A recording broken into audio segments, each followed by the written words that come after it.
Here we are again, my favorite place, Bestbet Jax for session number 5. Hopefully we can get the win streak going. Alright, let's get them. I buy in for 200 at 2-2 no limit, and hoping for another winning session. I fold around for about the first orbit until I see my first playable hand, and I look down at pocket threes in middle position. Player before me raises to 15, I call, and the big blind calls.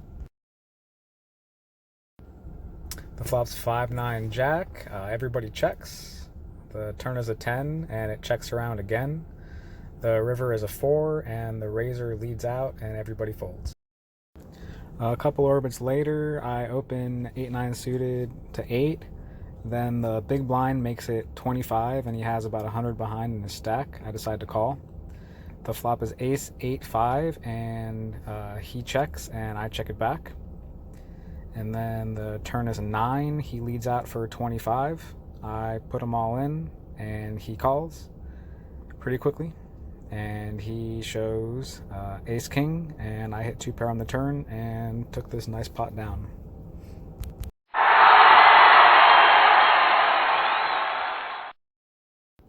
Next hand I have ace-7 suited and call an early position raise to 10, and we see a flop of 6-4-4. He leads out for 15 and I fold. He shows queens. Next hand I have pocket sixes in early position and I make it 8 and I get 3 callers. And the flop is 6-jack-9 with 2 clubs. I lead for $16 and get 2 calls. The turn is an offsuit deuce. I bet $45, I get a fold and then a call. And then the river is the 8 of clubs.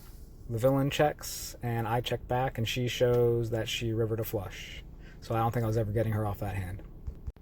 About an orbit later, I pick up ace-4 of hearts and I open to 8. And then the big blind makes it 25, and he's been pretty active, and I decide just to call. The flop's king high, and he checks, and I check it back.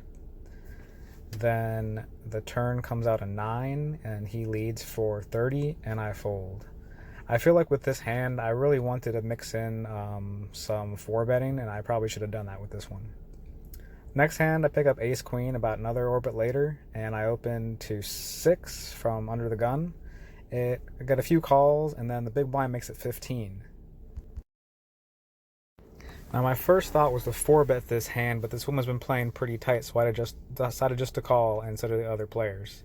The flop was ace-3-5. We checked to the raiser, and she made a continuation bet of about $18, and myself and someone else called.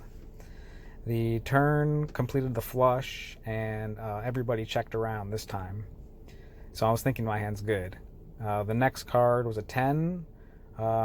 The big blind let out for $15 and we both call. She ended up hitting a flush on the turn, so that was an interesting hand. I wonder if she would have folded to a 4-bet pre-flop, but probably not, because it seemed like she loved any big suited connecting cards and she would just raise with whatever nice hand she thought she had. Next hand I have ace king. I decided to open this one up to $8 under the gun. And then that guy that's kept 3-betting me, he made it 25, and then we had a call in between. And she only had about 60 in her stack, and I figured now is the best time to go ahead and put that 4-bet in. So I make it 75. The other guy calls, and the in-between player goes all in. The flop's king high. I had about 75 left in my stack, so I decided to ship it in, and then the other guy folded. And my ace-king held up against the all-in player as well.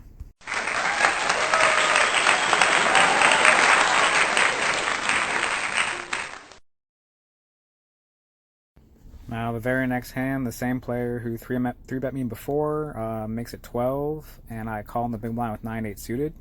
The flop is jack 7-7 with 2 hearts. The big blind decides to check, and I check it back. The turn is a 5, giving me a double gutter. And now the big blind let out for $8, and I call. And then the turn gives me the straight with a 10. He makes it 25, and I think that 10 actually made it another heart on the board, and I just called and won.